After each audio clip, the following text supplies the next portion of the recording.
ನಮಸ್ಕಾರ ಸ್ನೇಹಿತರೆ, ನಾನು ಸತೀಶ್. ನಮ್ಮ ಇವತ್ತಿನ ವಿಡಿಯೋದಲ್ಲಿ ನಿಮಗೆ ಇನ್ಸೈಡರ್ ಟ್ರೇಡಿಂಗ್ ಮತ್ತೆ ಇನ್ಫಿಯ ಒಂದು ಕೇಸ್ನ ನಿಮ್ಮ ಜೊತೆ ಇನ್ಫಾರ್ಮೇಶನ್ ಶೇರ್ ಮಾಡ್ತಾ ಇದ್ದೀನಿ ಸ್ನೇಹಿತರೆ.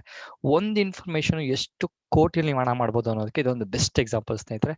ಈ ಒಂದು ಕೇಸ್ ಏನಿದೆ, ನೀವು ಇತ್ತೀಚೆಗೆ ಓದಿರ್ತಾರೆ ಇನ್ಫೋಸಿಸ್ ಅಲ್ಲಿ ಏನೋ ಒಂದು ಕೇಸ್ ಆಗಿದೆ, ಇನ್ಸೈಡರ್ ಟ್ರೇಡಿಂಗ್ ಅಂತ ನೋಡ್ತಿದ್ದಾರೆ, ಏನು ಎಂತ ಅಂತ ಹೇಳಿ ಒಂದು ಕನ್ಫ್ಯೂಷನ್ಸ್ ಇರ್ಬೋದು. ಆ ಒಂದು ಕನ್ಫ್ಯೂಷನ್ ಕ್ಲಾರಿಫಿಕೇಶನ್ ಮಾಡೋದಕ್ಕೆ ಪರ್ಪಸ್ಗೋಸ್ಕರ ಇನ್ಸೈಡರ್ ಟ್ರೇಡಿಂಗ್ ಅಂದ್ರೆ ಏನು, ಅದರ ಬೇಸಿಕ್ಸ್ ಏನು ಒಂದು ಸ್ವಲ್ಪ ಒಂದು ಐಡಿಯಾ ಕೊಡ್ತೀನಿ. ನಿಮ್ಗೆ ಏನಾದ್ರು ಇಂಟ್ರೆಸ್ಟ್ ಜಾಸ್ತಿ ಇತ್ತು ಅಂದ್ರೆ ಇನ್ನೂ ಸ್ವಲ್ಪ ನೀವು ರಿಸರ್ಚ್ ಮಾಡ್ಬೋದು Google. Okay, so stock market ಹೊಸಬ್ರಾಗಿದ್ದೀರಾ, ನೀವು ಸೆಲ್ಫ್ ಡಿಪೆಂಡೆನ್ಸಿ ಆಗಿ ನೀವೇ ಕಲಿತು ನೀವೇ ಹಣ ಮಾಡ್ಬೇಕನ್ನೋದ್ರೆ ಇಂಟ್ರೆಸ್ಟ್ ಇತ್ತು ಅಂದ್ರೆ ಸ್ನೇಹಿತರೆ, ಈ ಒಂದು ಬ್ಯೂಟಿಫುಲ್ ಆಗಿರೋಂಥ ಬೇಸಿಕ್ ಕೋರ್ಸ್ ಇದೆ. ಅದರಲ್ಲಿ ನೀವು ಸ್ಟ್ರಾಟಜಿ ಬಿಲ್ಡ್ ಮಾಡ್ಬೋದು, ಸ್ಟಾಕ್ ಸೆಲೆಕ್ಷನ್ ಆಗಿರ್ಬೋದು, ಎಂಟ್ರಿ ಯಾವಾಗ, ಎಕ್ಸಿಟ್ ಯಾವಾಗ, ಪ್ರಾಫಿಟ್ ಎಕ್ಸ್ಪೆಕ್ಟೇಷನ್ ಹೆಂಗ್ ಮಾಡ್ಬೋದು, ಸೈಕಾಲಜಿಕಲ್ ಆಸ್ಪೆಕ್ಟ್ ಯಾವಷ್ಟು 100+ ಕಾನ್ಸೆಪ್ಟ್ಸ್ ಕೊಟ್ಟಿದೆ. ಜಸ್ಟ್ 749 ಇದೆ.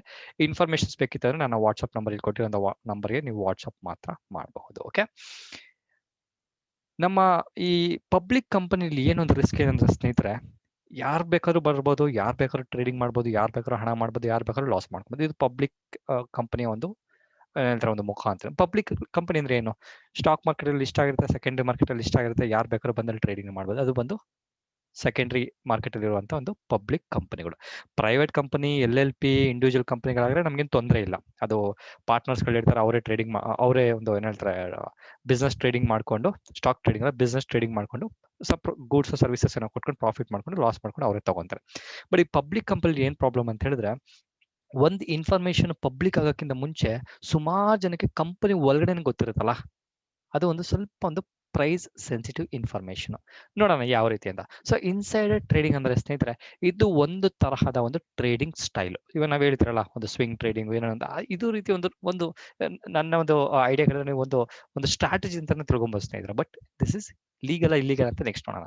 ಸೊ ಈ ಒಂದು ಟ್ರೇಡಿಂಗ್ ಹೆಂಗ್ ನಡೆಯುತ್ತೆ ಅಂತ ಹೇಳಿದ್ರೆ, ಪಬ್ಲಿಕ್ ಕಂಪನಿಯಲ್ಲಿ ಮಾತ್ರ ನಡೆಯೋದು. ಯಾವುದೇ ರೀತಿಯ ಪ್ರೈವೇಟ್ ಕಂಪನಿ, LLP ಆಗಿರ್ಬೋದು, ಅದರ ಜೊತೆಗೆ 1% OPC ಅಂತ ಕರೀತಾರೆ, ಆ ರೀತಿಯ ಒಂದು ಕಂಪನಿಗಳಲ್ಲಿ ಈ ರೀತಿ ಒಂದು ಇನ್ಸೈಡರ್ ಟ್ರೇಡಿಂಗ್ ನಡೆಯಲ್ಲ. ಬಿಕಾಸ್ ಅದು ಪಬ್ಲಿಕ್ ಆಗಿ ಟ್ರೇಡಿಂಗ್ ಮಾಡುವಂತ ಫೆಸಿಲಿಟಿ ಇರೋದಿಲ್ಲ. ಸ್ಟಾಕ್ ಎಕ್ಸ್ಚೇಂಜಸ್ ಅಲ್ಲಿ ಯಾವ್ಯಾವ ಸ್ಟಾಕ್ಗಳಿದೆ ಅದು ಆ ಸ್ಟಾಕ್ಗಳಲ್ಲಿ ಈ ರೀತಿಯ ಒಂದು ಇನ್ಸೈಡರ್ ಟ್ರೇಡಿಂಗ್ ನಡೆಯುವಂತ ಒಂದು ಚಾನ್ಸಸ್ ಹೆಚ್ಚಿಗೆ ಇರುತ್ತೆ. ಹೆಚ್ಚಿಗೆ ಇರೋಕ್ಕಿಂತ ನಡೆಯೋದೇ ಅಲ್ಲ ಅಂತಾನೆ ಹೇಳ್ಬೋದು. ಸೊ ಈ ಒಂದು ಇನ್ಸೈಡರ್ ಟ್ರೇಡಿಂಗ್ ಸ್ನೇಹಿತರೆ ಮಾಡೋದು, ಬೈಯಿಂಗ್ ಅಂಡ್ ಸೆಲ್ಲಿಂಗ್ ಮಾಡೋದು ಸಹ ಇದು ನೀವು ಆಸ್ ಪರ್ ಲಾ ಕೇಳಿದ್ರೆ ಯಾವುದೇ ಕಂಟ್ರಿಲಿ ಹೋದ್ರೂ this is an illegal in nature ಅಂತ ನನ್ನ ಒಂದು ಕಮೆಂಟ್ ನಿಮಗೆ. ಏನಕ್ಕೆ ಅಂತ ಹೇಳಿದ್ರೆ, ಜಸ್ಟ್ ಇಮ್ಯಾಜಿನೇಷನ್ ಮಾಡ್ಕೊಳ್ಳಿ, ಇವಾಗ ಯಾವ್ದೊಂದು ಕಂಪನಿಲಿ ಕೆಲಸ ಮಾಡ್ತಿದ್ದಾರೆ ಅಂತಾರೆ, ಆ ಕಂಪನಿ ಎಂಪ್ಲಾಯೀಸ್ಗೆ ಆಬ್ವಿಯಸ್ಲಿ ಗೊತ್ತಿರುತ್ತೆ ಈ ಕಂಪನಿಯಲ್ಲಿ ಬೈ ಮಾಡಬೇಕು, ಏನೊಂದು ಸ್ಟಾಕ್ಸ್ನ ಬೈ ಮಾಡಬೇಕು, ಶೇರ್ಸ್ ಅಲ್ಲ. ನಾವು ಇವಾಗ ಎಕ್ಸಾಂಪಲ್ ಇನ್ಫೋಸಿಸ್ ಅಂದ್ರೆ ಏನ್ ಮಾಡ್ತಾರೆ, ಸಾಫ್ಟ್ವೇರ್ನ ಬಿಲ್ಡ್ ಮಾಡ್ತಾರೆ, ಸಾಫ್ಟ್ವೇರ್ ಕೊಡ್ತಾರೆ, BPO ಸರ್ವಿಸಸ್ ಕೊಡ್ತಾರೆ, ಇವಿಷ್ಟು ಒಂದಷ್ಟು ಸರ್ವಿಸಸ್ ಕೊಡ್ತಾರೆ. ಸರ್ವಿಸಸ್ ಕೊಡೋದು ಯಾರು, ಎಂಪ್ಲಾಯ್ಸ್ ಯಾರು, ಹ್ಯೂಮನ್ ಬೀಯಿಂಗ್ಸ್ ಆಬ್ವಿಯಸ್ಲಿ ಅಲ್ವಾ. ಸೊ ಹ್ಯೂಮನ್ ಬೀಯಿಂಗ್ಸ್ ಏನು, ನಿಮ್ಮಂತಹ ಹ್ಯೂಮನ್ ಬೀಯಿಂಗ್ಸ್ ಏನಿದೆ, ಗ್ರೀಡ್ ಅಂದ್ರೆ ಏನು, ಅತಿ ಆಸೆ. ಶಾರ್ಟ್ ಅಂಡ್ ಸ್ವೀಟ್ ಆಗಿ ಹಣ ಮಾಡಬೇಕು, ಏನ್ ಟೆನ್ಷನ್ ಮಾಡ್ಕೊಬಾರ್ದು, ಪ್ರೆಷರ್ ಇರಬಾರ್ದು, ಹಣ ಮಾಡ್ಬೇಕು ಅಂತ ಅನ್ಕೋದ್ರೆ ಅದುವೇ ನಮ್ಮ ಇನ್ಸೈಡರ್ಗೆ ಒಂದು ಪುಷ್ಟಿ ಕೊಡುವಂತ ಒಂದು ಸೈಕಾಲಜಿಕಲ್ ಆಸ್ಪೆಕ್ಟ್ ಅಂತ ಹೇಳಿ ಸ್ನೇಹಿತರೆ. ಇದು ಯಾವ ರೀತಿ ಅಂತ ಹೇಳಿದ್ರೆ, ಯಾವುದೇ ಒಂದು ಇನ್ಫಾರ್ಮೇಶನ್ ಕಂಪನಿ ಒಳಗಡೆ ನಡೀತಿರುತ್ತಲ್ಲ, ಆ ಒಂದು ಇನ್ಫಾರ್ಮೇಶನ್ ಪಬ್ಲಿಕ್ ಲಿಮಿಟೆಡ್ ಕಂಪನಿಗಳು ಏನಿರುತ್ತೆ, ಆ ಇನ್ಫಾರ್ಮೇಶನ್ ಪಬ್ಲಿಕ್ ಹೆಂಗ್ ಬರ್ಬೇಕಂತ ಹೇಳಿದ್ರೆ, ಕಂಪನಿಯಿಂದ ಎಕ್ಸ್ಚೇಂಜಸ್ಗೆ ಅಥವಾ ಸೆಬಿಗೆ ಹೋಗಿ ಅಲ್ಲಿಂದ ಪಬ್ಲಿಕ್ ಬರೋದು ಬರಬೇಕು ಅನ್ನೋದು ಬಿಟ್ರೆ, ಯಾವುದೇ ರೀತಿಯ ಒಂದು ಇನ್ಫಾರ್ಮೇಶನ್ ಕಂಪನಿಯಿಂದ ಡೈರೆಕ್ಟ್ ಆಗಿ ಪಬ್ಲಿಕ್ಗೆ ಬರಬಾರ್ದು. ಇದು ನಮ್ಮ ಸೆಬಿಯ ಒಂದು ರೂಲ್ಸ್. ಓಕೆ, ಸೊ ಈ ಒಂದು ರೂಲ್ಸ್ ಪ್ರೈಮರಿಲಿ ಎಫೆಕ್ಟ್ ಆಗೋದು ಸ್ನೇಹಿತರೆ ಫೈನಾನ್ಷಿಯಲ್ ಇಂಪ್ಯಾಕ್ಟ್ ಇರುವಂತ ಕೆಲವೊಂದು UPSI ಅಂತ ಕರೀತಾರೆ. ಈ ಸೆಬಿಯ ಒಂದು ಆಕ್ಟ್ ಪ್ರಕಾರ UPSI ಅಂದ್ರೆ ಅನ್ಪಬ್ಲಿಷ್ಡ್ ಪ್ರೈಸ್ ಸೆನ್ಸಿಟಿವ್ ಇನ್ಫಾರ್ಮೇಶನ್ ಅಂತ ಕರಿತೀವಿ. ಈ ರೀತಿಯ ಒಂದು ಇನ್ಫಾರ್ಮೇಶನ್ಸ್ ಬೇಸಿಕಲಿ ಈ ಇನ್ಸೈಡರ್ ಟ್ರೇಡಿಂಗ್ಗೆ ಒಂದು ಹೆಲ್ಪ್ ಆಗುವಂತ ಒಂದು ಇನ್ಫಾರ್ಮೇಶನ್ ಅಂತ ಹೇಳ್ಬೋದು. ಅದು ಬಿಟ್ಟು ಬೇರೆ ಯಾವುದೇ ರೀತಿಯ ಒಂದು ಇನ್ಫಾರ್ಮೇಶನ್ಸ್ ಅಂದ್ರೆ, ಎಕ್ಸಾಂಪಲ್ ಒಂದು ದೊಡ್ಡ ಕಂಪನಿ ಯಾವುದೊಂದು ಕಂಪನಿಯನ್ನು ಅಕ್ವೈರ್ ಮಾಡ್ಕೊಂಡ್ರು, ಎಕ್ಸಾಂಪಲ್ ಅದೊಂದು ಆಗ್ಬೋದು. ಅದ್ರ ಜೊತೆಗೆ ಆ ಕಂಪನಿ ಇರುವಂತ ಕೆಲವೊಂದು ಲಾಸ್ ಮೇಕಿಂಗ್ ಕಂಪನಿನ ಸ್ಪಿನ್ ಆಫ್ ಮಾಡ್ಬೋದು ಅಂತ ಇರ್ಬೋದು. ಅದ್ರ ಜೊತೆಗೆ ಕೆಲವೊಂದು ಕಂಪನಿ ITC ನೋಡ್ತಿರ್ತಾರೆ. ಸೊ ಸುಮಾರು ಕಂಪನಿಗಳನ್ನ ಅವರು ITC ಇರುವಂತಹ ಸಬ್ ಆರ್ಗನೈಸೇಷನ್ಸ್, ಸಬ್ BUsಗಳನ್ನ ಒಂದು ಸಪ್ರೇಟ್ ಮಾಡ್ಬೇಕಂತ ಅನ್ಕೋದ್ರೆ, ಈ ರೀತಿಯ ಒಂದು ಇನ್ಫಾರ್ಮೇಶನ್ಸ್ ಎಕ್ಸ್ಚೇಂಜಸ್ಗೆ ಸೆಬಿಗೆ ಹೋಗೋಕ್ಕಿಂತ ಮುಂಚೆ ಯಾರೋ ಒಬ್ರು ಲೀಕ್ ಮಾಡ್ಬಿಡ್ತಾರಲ್ಲ, ಅದುವೇ ಈ ನಮ್ಮ ಇನ್ಸೈಡರ್ ಟ್ರೇಡರ್ಗೆ ಮಾಡುವಂತ ಇನ್ಸೈಡರ್ ಟ್ರೇಡಿಂಗ್ ಅಲ್ಲಿ ಬೇಕಾಗಿರುವಂತದ್ದು information which is illegal in nature. So ಇದ್ರ ಜೊತೆಗೆ ಕೆಲವೊಂದು ಟಾಪ್ ಮ್ಯಾನೇಜ್ಮೆಂಟ್ ಚೇಂಜಸ್ ಆಯ್ತು. ಕೆಲವೊಂದು ವರ್ಷದ ನಿಮಗೆ ಗೊತ್ತಿರ್ಬೋದು, ಸೊ ಸಿಕಾನ್ ಅವರು ಏನೋ ಟಾಪ್ ಮ್ಯಾನೇಜ್ಮೆಂಟ್ ಅಲ್ಲಿ ಇದ್ರ ಇನ್ಫೋಸಿಸ್ ಅಲ್ಲಿ, ಅವರು ಬಿಡ್ತಾರೆ. ಅದರ ಒಂದು ಕಾಂಪ್ಲೆನ್ಸ್ ಇಶ್ಯೂಸ್ ಆಗಿತ್ತು. ನಾರಾಯಣ್ ಮೂರ್ತಿ ಅವರು ಹೋಗಿ ಒಂದು ಕಾಂಪ್ಲೆನ್ಸ್ ಇಶ್ಯೂ ಆಗಿದೆ, ಇನ್ಫೋಸಿಸ್ ಹಿಂಗ್ ವರ್ಕ್ ಮಾಡಬಾರ್ದು ಅಂತ ಕೆಲವೊಂದು ಇಶ್ಯೂಸ್ ಮಾಡಿದ್ರಲ್ಲ, ಆ ರೀತಿ ಒಂದು ಇಶ್ಯೂಸ್ ಸಹ ಏನೇ ಒಂದು ಆಗ್ಬೇಕಾದ್ರೂ ಎಕ್ಸ್ಚೇಂಜಸ್ ಸೆಬಿಗೆ ಹೋಗಿನೇ ಪಬ್ಲಿಕ್ ಬರಬೇಕು, ಅದು ನಿಮ್ಮ ಮೀಡಿಯಾದಲ್ಲಿ ಬರಬೇಕು. ಅದು ಬಿಟ್ಟು ಟಾಪ್ ಮ್ಯಾನೇಜ್ಮೆಂಟ್ ಅಲ್ಲಿ ಇಶ್ಯೂ ಆಯಿತು, ಟಾಪ್ ಮ್ಯಾನೇಜ್ಮೆಂಟ್ CEO ಬಿಟ್ಟು ಹೋಗ್ತಿದ್ದಾರೆ, ಬೇರೆ ಒಬ್ರು ಬರ್ತಿದ್ದಾರೆ, ಆ ರೀತಿ ಒಂದಷ್ಟು ಇನ್ಫಾರ್ಮೇಶನ್ಸ್ಗಳನ್ನ ಪಬ್ಲಿಕ್ಗೆ ಆ ಕಂಪನಿಯಲ್ಲೇ ಕೆಲಸ ಮಾಡುವಂಥ ಒಂದು ಎಂಪ್ಲಾಯಿಗಳು ಡಿಸ್ಕ್ಲೋಸ್ ಮಾಡಿ ಒಂದು ಏನಂತಾರೆ ಒಂದು stock market price movement up and both side ಆಗ್ಬೋದು, ಅಪ್ ಅಂಡ್ ಮೂವ್ಮೆಂಟ್ಗೆ ಸ್ವಲ್ಪ ಒಂದು ಎಫೆಕ್ಟ್ ಕೊಡುವಂಥ ಕೇಸೇ ಈ ನಮ್ಮ ಇನ್ಸೈಡರ್ ಟ್ರೇಡಿಂಗ್. ಸೊ ಅರ್ಥ ಆಗಿರುತ್ತೆ ಅಂತ ಅನ್ಬೋದು. ಸೊ ಇನ್ಫೋಸಿಸ್ ಕೇಳಿದ್ರೆ ನಿಮ್ಗೆ ಒಂದು ಐಡಿಯಾ ಬರುತ್ತೆ. ಸೊ ಈ ಒಂದು ಇನ್ಫೋಸಿಸ್ ಕರೆಂಟ್ಲಿ ಏನಾಗಿದೆ ಸ್ನೇಹಿತರೆ, ಸೀನಿಯರ್ ಪ್ರಿನ್ಸಿಪಲ್ ಕಾರ್ಪೊರೇಟ್ ಅಕೌಂಟಿಂಗ್ ಅಲ್ಲಿ ಒಂದು ಡಿಪಾರ್ಟ್ಮೆಂಟ್ ಅಲ್ಲಿ ಕೆಲಸ ಮಾಡ್ತಿದ್ದಂತಹ ವೆಂಕಟ ಸುಬ್ರಹ್ಮಣ್ಯಂ, ಮಿಸ್ಟರ್ ವೆಂಕಟ ಸುಬ್ರಹ್ಮಣ್ಯಂ ಅವರು, ಅದ್ರ ಜೊತೆಗೆ ಮಿಸ್ಟರ್ ಪ್ರಾಂಶು ಬುತ್ರಾ ಅವರು, ಸೊ ಕಾರ್ಪೊರೇಟ್ ಅಥವಾ ಸೀನಿಯರ್ ಕಾರ್ಪೊರೇಟ್ ಕೌನ್ಸಿಲ್ ಅಲ್ಲಿ ಇರುವಂತಹ ಇನ್ಫೋಸಿಸ್ ಎಂಪ್ಲಾಯ್ಸ್ಗಳು ಇವ್ರು ಏನ್ ಮಾಡಿದ್ದಾರೆ ಅಂತಂದ್ರೆ 2020 ಜೂನ್ ಅಲ್ಲಿ ಒಂದು ಕ್ವಾರ್ಟರ್ಲಿ ರಿಸಲ್ಟ್ಸ್ ಅನೌನ್ಸ್ಮೆಂಟ್ಸ್ ಮಾಡಬೇಕಾಗಿತ್ತು. ಆ ಟೈಮಲ್ಲಿ ಏನ್ ಮಾಡಿದ್ರು ಅಂದ್ರೆ ಇವರು ಡಿಸ್ಕಷನ್ಸ್ ಮಾಡಿ ಆ ಒಂದು ಇನ್ಫೋಸಿಸ್ನ ಒಂದು ಕ್ವಾರ್ಟರ್ಲಿ ಸ್ಟೇಟ್ಮೆಂಟ್ ಅಲ್ಲಿ ನೋಡಿಕೊಂಡು ಕೆಲವೊಂದು ಇನ್ಫಾರ್ಮೇಶನ್ ಆಕ್ಸೆಸ್ ಮಾಡ್ತಾರೆ ಅಂತ. ಓಕೆ, ಇನ್ಫೋಸಿಸ್ ಪ್ರಾಫಿಟ್ ಮಾಡಿದೆ, ಸೊ ಅವ್ರೇನ್ ಮಾಡಬೇಕು, ಆ ಇನ್ಫಾರ್ಮೇಶನ್ ಬೇರೆಯವ್ರಿಗೆ ಶೇರ್ ಮಾಡಿ ಹಣ ಮಾಡಬೇಕು ಅಂತ ಒಂದು ಡೀಲಿಂಗ್ ನ ಮಾಡ್ಕೊಂಡ್ರೆ ಯಾವಾಗ 2020 ಜುಲೈಯಲ್ಲಿ ಆ ಟೈಮಲ್ಲಿ. ಓಕೆ, ಈ ಒಂದು ಇನ್ಫಾರ್ಮೇಶನ್ ಅವ್ರು ಯೂಸ್ ಮಾಡ್ಕೊಂಡು ಏನ್ ಮಾಡಿದ್ದಾರೆ ಅಂತ ಹೇಳಿದ್ರೆ ಒಂದಷ್ಟು ಜನಕ್ಕೆ ಶೇರ್ ಮಾಡಿ ಅವಷ್ಟು ಜನ ಏನ್ ಮಾಡಿದ್ರೆ ಫ್ಯೂಚರ್ಸ್ ಮತ್ತೆ ಆಪ್ಷನ್ ಸೆಗ್ಮೆಂಟ್ ಅಲ್ಲಿ, ಬೇಸಿಕಲಿ ಫ್ಯೂಚರ್ ಸೆಗ್ಮೆಂಟ್ ಅಲ್ಲಿ ಶೇರ್ಸ್ಗಳನ್ನ ಹ್ಯೂಜ್ ಕ್ವಾಂಟಿಟಿಯಲ್ಲಿ ಬೈ ಮಾಡಿಕೊಂಡು ಹಣನ ಮಾಡ್ಕೊಂಡ್ರು. ಇದು ಒಂದು ಕೇಸ್ನ ಒಂದು ಹೈಲೈಟ್. ಅದ್ರ ಜೊತೆಗೆ ಈ ಒಂದು ಕೇಸಲ್ಲಿ ಯಾರ್ಯಾರು ಇನ್ವಾಲ್ವ್ಮೆಂಟ್ ಆಗಿದ್ರು ಅಂತ ಹೇಳಿದ್ರೆ, ಈ ಒಂದು information Amit Butra, Bharat C Jain, capital one partners ಅನ್ನೋ ಒಂದು ಕಂಪನಿ, ಅದ್ರ ಜೊತೆಗೆ ಟೆಸೋರಾ ಕ್ಯಾಪಿಟಲ್ ಅನ್ನುವ ಮತ್ತೊಂದು ಕಂಪನಿ, ಅದ್ರ ಜೊತೆಗೆ ಮನೀಶ್ ಸಿ ಜೈನ್, ಅದ್ರ ಜೊತೆಗೆ ಅಂಕುಶ್ ಪುತ್ರ ಅನ್ನುವ ಇವಿಷ್ಟು ಜನರು ಆ ಒಂದು ಏನಂತಾರೆ ಕೇಸಲ್ಲಿ ಇನ್ವಾಲ್ವ್ಮೆಂಟ್ ಆಗಿದ್ರು. ಸೊ ಈ ಕೇಸ್ನ ಯೂಸ್ ಮಾಡ್ಕೊಂಡು ಇವರು ಕ್ಲೋಸ್ ಟು 3.06 ಕ್ರೋರ್ಸ್ನ ಅಮೌಂಟು ಮಾಡಿದ್ರು. ಅಲ್ಲಿಗೆ 3,60,00,000 ಅಮೌಂಟ್ನ ಇವರು ಪ್ರಾಫಿಟ್ ಮಾಡ್ಕೊಂಡಿದ್ದಾರೆ. ಅದು ಹೆಂಗೆ, ಆ ಒಂದು ಫೈನಾನ್ಷಿಯಲ್ ಇನ್ಫಾರ್ಮೇಶನ್ಸು ಪಬ್ಲಿಕ್ಗೆ ಅದ್ರ ಜೊತೆಗೆ ಸ್ಟಾಕ್ ಎಕ್ಸ್ಚೇಂಜಸ್ಗೆ ಹೇಳೋಕ್ಕಿಂತ ಮುಂಚೆನೇ ಇವರು ಟ್ರೇಡ್ನ ಎಕ್ಸಿಕ್ಯೂಟ್ ಮಾಡಿ ಒಂದು ಸ್ಟಾಕ್ನ ಹೋಲ್ಡ್ ಮಾಡಿ ಇಟ್ಕೊಂಡಿದ್ರು. ಯಾವ ಒಂದು ಟೈಮಲ್ಲಿ ಸ್ಟಾಕ್ ಅಥವಾ ಒಂದು ಕಂಪನಿ ಒಂದು ಇನ್ಫೋಸಿಸ್ನ ಒಂದು ಫೈನಾನ್ಷಿಯಲ್ ಅನೌನ್ಸ್ಮೆಂಟ್ಸ್ ಆಕ್ಚುಲಿ ಪಬ್ಲಿಕ್ಗೆ ಮಾಡಿದ್ರು, ಆ ಟೈಮಲ್ಲಿ ಅವ್ರು ಬೈ ಮಾಡಿದಂಥ ಒಂದು ಫ್ಯೂಚರಲ್ಲಿ ಇರುವಂಥ ಒಂದು ಅಷ್ಟು ಲಾಟ್ಗಳನ್ನ ಸೇಲ್ ಮಾಡಿಕೊಂಡು ಅಷ್ಟು ಹಣನ ಮಾಡ್ಕೊಂಡಿದ್ರು. ಸೊ ಇದು ಏನಕ್ಕೆ ಒಂದು ಇಲ್ಲಿಗಲ್ ಅಂತ ಹೇಳಿದ್ರೆ ಸ್ನೇಹಿತರೆ, ಜಸ್ಟ್ ಇಮ್ಯಾಜಿನೇಷನ್ ಮಾಡ್ಕೊಳ್ಳಿ, ಎಷ್ಟೋ ಜನ ಅವರ ಒಂದು ಕಷ್ಟಪಟ್ಟ ಹಣ ಮಾಡಿರ್ತಾರೆ, ಆ ಹಣನ ತಗೊಂಡು ಸ್ಟಾಕ್ ಮಾರ್ಕೆಟ್ಗೆ ಹಾಕಿ ಪ್ರಾಫಿಟ್ ಮಾಡಬೇಕಂತ ಒಂದು ಬಂದಿರ್ತಾರೆ. ಸೊ ಇವರು ಈ ರೀತಿಯ ಒಂದು ಸೀಕ್ರೆಟ್ ಇನ್ಫಾರ್ಮೇಶನ್ ಪಬ್ಲಿಕ್ ಅನೌನ್ಸ್ಮೆಂಟ್ ಮಾಡೋಕ್ಕಿಂತ ಮುಂಚೆ ಯೂಸ್ ಮಾಡ್ಕೊಂಡು ಹಣ ಮಾಡ್ಕೊಂಡ್ರೆ ಎಷ್ಟು ಜನ ಹಣ ಮಾಡ್ಬೋದು ಅಲ್ವಾ? ಸೊ ಅದಕ್ಕೆ ಒಂದು ಸೆಬಿ ಸಹ ಒಂದು ರೂಲ್ ಸಹ ಇಟ್ಟಿದೆ. ಆ ಒಂದು ರೂಲ್ಸ್ ಅಲ್ಲಿ ಇವಿಷ್ಟು ಒಂದು ಆಕ್ಟ್ ಗಳ ಒಂದು ಕೀ ಪಾಯಿಂಟ್ಸ್ಗಳು ನೋಡ್ಬೋದು. ಆಲ್ರೆಡಿ ಹೇಳಿದಂಗೆ UPSA ಅನ್ನೋ ಒಂದು ಕಾನ್ಸೆಪ್ಟ್ ಸಹ ಇರೋದ್ರಿಂದ ಸುಮಾರು ಪ್ರೈಸ್ ಸೆನ್ಸಿಟಿವ್ ಇನ್ಫಾರ್ಮೇಶನ್ಸ್ ಪಬ್ಲಿಕ್ ಬರೋಕ್ಕಿಂತ ಮುಂಚೆ ಎಕ್ಸ್ಚೇಂಜಸ್ಗೆ ಫಸ್ಟ್, ಅದ್ರ ಜೊತೆಗೆ ಸೆಬಿಗೆ ಫಸ್ಟ್ ಹೋದ ನಂತರನೇ ಅದು ಟಿವಿ ಮೀಡಿಯಾ ಅಥವಾ ನಿಮ್ಮ ಸೋಷಿಯಲ್ ಮೀಡಿಯಾಗಳಲ್ಲಿ ಬರುವಂತ ಒಂದು ಸಿಸ್ಟಮ್ ನಮ್ಮ ಇಂಡಿಯಾದಲ್ಲಿದೆ ಸ್ನೇಹಿತರೆ.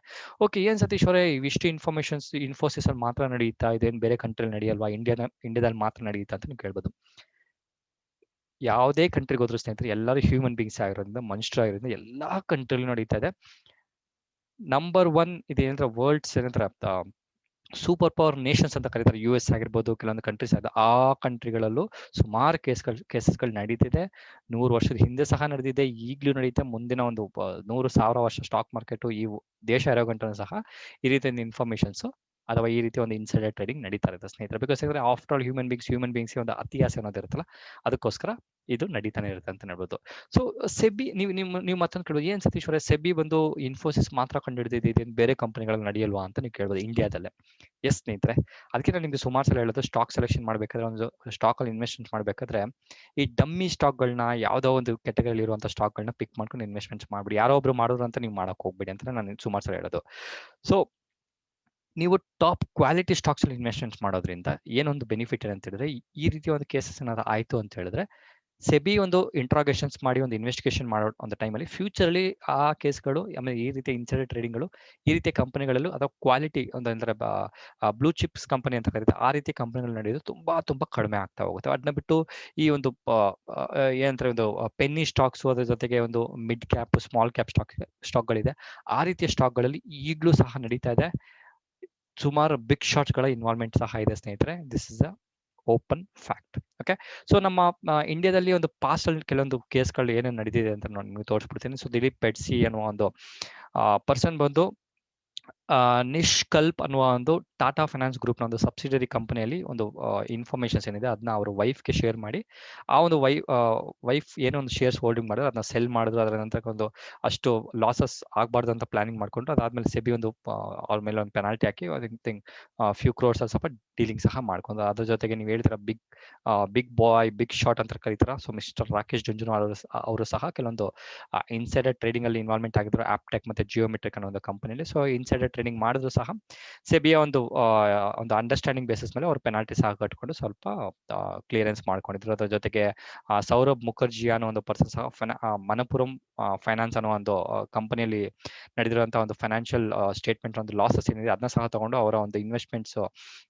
ಅವರ ಒಂದು ಬ್ರೋಕರೇಜ್ ಫರ್ಮ್ ಮುಖಾಂತರ ಸಹ ಬ್ರೋಕರೇಜ್ ಫರ್ಮ್ ಮುಖಾಂತರ ಒಂದು ಇನ್ಫಾರ್ಮೇಶನ್ ಶೇರ್ ಮಾಡಿದ್ರು. ಅದಕ್ಕೂ ಸಹ ಅವ್ರಿಗೆ ಪೆನಾಲ್ಟಿ ಸಹ ಬಿದ್ದಿತ್ತು. ಅದ್ರ ಜೊತೆಗೆ ಶ್ರೀಜೀಶ್ ಹರೀಂದ್ರನಾಥ್ ಅನ್ನುವ ಒಂದು ಪರ್ಸನ್ ಸಹ ಸ್ಪೈಸ್ ಜೆಟ್ ಅನ್ನೋ ಒಂದು ಸ್ಟಾಕ್ ಅಲ್ಲಿ ಸಹ ಟ್ರೇಡಿಂಗ್ ಮಾಡಿ ಸಿಕ್ಕಾಕೊಂಡಿದ್ರು.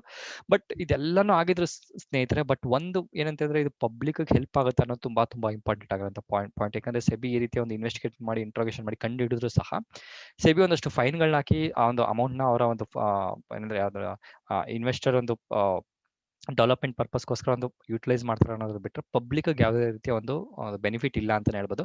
ಬಟ್ ಈ ಒಂದು ಇನ್ಫಾರ್ಮೇಶನ್ ನಿಮ್ಗೆ ಏನಕ್ಕೆ ಶೇರ್ ಮಾಡಿದೆ ಅಂತಂದ್ರೆ, ಯಾವುದೇ ಒಂದು ಕಂಪನಿಯಲ್ಲಿ ಇನ್ವೆಸ್ಟ್ಮೆಂಟ್ ಮಾಡಬೇಕಾದ್ರೆ ಸ್ನೇಹಿತರೆ ಒಂದು ಕಂಪನಿ ಒಂದು ಫಂಡಮೆಂಟಲ್ ಅನಾಲಿಸಿಸ್, ಟೆಕ್ನಿಕಲ್ ಅನಾಲಿಸಿಸ್, ಒಂದು ಕ್ವಾಲಿಟಿ ಅನಾಲಿಸಿಸ್ ಮಾಡ್ಕೊಂಡು ಅಷ್ಟೇ ನೀವು ಇನ್ವೆಸ್ಟ್ಮೆಂಟ್ ಮಾಡಿ ಅನ್ನೋದು ಒಂದು ಪರ್ಪಸ್ ಈ ವಿಡಿಯೋ. ಓಕೆ, ಅದನ್ನ ಬಿಟ್ಟು ಯಾರೋ ಒಬ್ರು ಬೈ ಮಾಡಿದ್ರು ಅಂತ ನೀವು ಬೈ ಮಾಡಕ್ಕೆ ಹೋಗ್ಬೇಡಿ. ಅದೇ ನಾನು ನಿಮ್ಗೆ ಹೇಳೋದು. ಓಕೆ, ಸೊ ಇವಿಷ್ಟು ಇನ್ಫಾರ್ಮೇಷನ್ಸ್ ಹೇಳ್ತಾರೆ ಇನ್ಸೈಡರ್ ಟ್ರೇಡಿಂಗ್ ಬಗ್ಗೆ. ನಿಮ್ಗೆ ಮತ್ತೆ ಏನಾದ್ರು ಇನ್ಫಾರ್ಮೇಷನ್ಸ್ ಹೆಚ್ಚಿಗೆ ಬೇಕಿದ್ರೆ ಕಮೆಂಟ್ ಹಾಕಿ ನಾನು ಖಂಡಿತವಾಗಿ ಮಾಡಕ್ಕೆ ಶುರು ಮಾಡ್ತೀನಿ. ಅದು ಬಿಟ್ಟು ನಿಮ್ಗೆ ಏನಾದ್ರು ಬೇರೆ ಇನ್ಸೈಡರ್ ಟ್ರೇಡಿಂಗ್ ಕೇಸಸ್ ಗೊತ್ತಿತ್ತು ಅಂದ್ರೆ ಕಮೆಂಟ್ ಅಲ್ಲಿ ಹಾಕಿ ಬೇರೆಯವರು ಸಹ ತಿಳ್ಕೊಬೋದು, ನಾನು ಸಹ ತಿಳ್ಕೊಬೋದು. ಓಕೆ, ಸೊ ಅಪ್ಸ್ಟಾಕ್ ಜರಾದ ಮತ್ತೆ ಏಂಜಲ್ ಬ್ರೋಕಿಂಗ್ ಮುಖಾಂತರ ಅಕೌಂಟ್ ಓಪನ್ ಮಾಡಿ ಸ್ವಿಂಗ್ ಟ್ರೇಡಿಂಗ್, ಪೊಸಿಷನ್ ಟ್ರೇಡಿಂಗ್ ಫ್ರೀಯಾಗಿ ಮಾಡ್ಬೇಕು, ಟೆನ್ಷನ್ ಇಲ್ಲದೆ ಮಾಡಬೇಕು ಅಂತ ನಿಮಗೆ ಇಂಟ್ರೆಸ್ಟ್ ಇತ್ತು ಅಂದ್ರೆ caste and first and Telegram ಚಾನಲ್ಗೆ ನೀವು ಫ್ರೀಯಾಗಿ ಜಾಯ್ನ್ ಆಗ್ಬೋದು. ನನ್ನ ರೆಫರೆನ್ಸ್ ಮುಖಾಂತರ ನೀವು ಅಕೌಂಟ್ ಓಪನ್ ಮಾಡಿದ್ರೆ. ಡೌಟ್ಸ್ ಇತ್ತು ಅಂದ್ರೆ 9620275275 ವಾಟ್ಸ್ಆಪ್ ಮಾಡಿ ಅಥವಾ ನನ್ನ ಒಂದು ಟೀಮ್ ನಿಮಗೆ ಇನ್ಫಾರ್ಮೇಷನ್ ಶೇರ್ ಮಾಡಿ ಹೆಲ್ಪ್ ಮಾಡ್ತಾರೆ. ಸೊ ನೆನ್ಪಿಟ್ಕೊಳ್ಳಿ ಸ್ನೇಹಿತರೆ, ಹೋಗ್ತಾ ಇಂಟ್ರಾಡೇ ಸ್ವಲ್ಪ ಕಷ್ಟ ಆಗ್ತಿರೋದ್ರಿಂದ swing trading, position trading super ಆಗಿ ವರ್ಕ್ ಆಗ್ತಿದೆ. ನಾನು ಸಹ ಒಂದು ಜಸ್ಟ್ 1 ವೀಕಲ್ಲಿ ಒಂದು 5% 10% ಸೂಪರ್ ಆಗಿ ಮಾಡಿದ್ರೆ ಟೆನ್ಷನ್ ಇಲ್ದಿರ ಪ್ರೈವೇಟ್ ಗ್ರೂಪಲ್ಲಿ ಸಹ ಶೇರ್ ಮಾಡಿದೆ. ಇಂಟ್ರೆಸ್ಟ್ ಇತ್ತು ಅಂದ್ರೆ ಜಾಯ್ನ್ ಆಗ್ಬೋದು. ಇಲ್ಲಾಂದ್ರೆ ಈ ವಿಡಿಯೋಗಳನ್ನ ನೋಡ್ಕೊಂಡು ಬೇರೆಯವ್ರ ಜೊತೆ ಶೇರ್ ಮಾಡಿ ಅಂತ ಮತ್ತೊಂದು ವಿಡಿಯೋದಲ್ಲಿ ಮೀಟ್ ಮಾಡೋಣ. ಅಲ್ಲಿವರೆಗೂ ನಮಸ್ಕಾರ.